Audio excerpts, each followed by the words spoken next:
অপমানের জবাব দেওয়ার 6 উপায়। নাম্বার 1, যারা আপনাকে অপছন্দ করে তারা সবসময় এই অপেক্ষায় থাকেন যে কখন আপনি কি বলবেন, তাই মেপে কথা বলুন।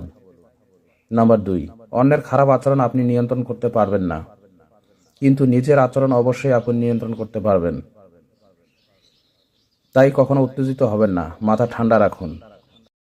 নাম্বার 3, কেউ আপনাকে অপমান করার চেষ্টা করলে তাদের এই আচরণগুলো দেখে না দেখার ভান করুন।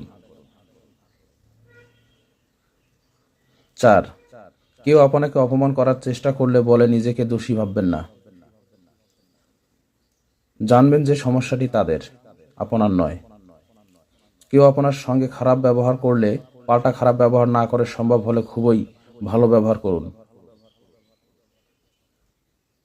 এতে হয়তো তারা একটু হলেও লজ্জা পেতে পারে। 6, যারা অপমান করার সুযোগ খুঁজেছেন তাদের নিজের কোনো দুর্বলতা বা ত্রুটির খোঁজ দেবেন না। নিজের কাজ ও দায়িত্ব সঠিকভাবে পালন করুন। প্রতিনিয়ত এমন ভিডিও পেতে পেজটিতে ফলো দিয়ে পাশেই থাকুন। জনস্বার্থে ভিডিওটি শেয়ার করার অনুরোধ রইল।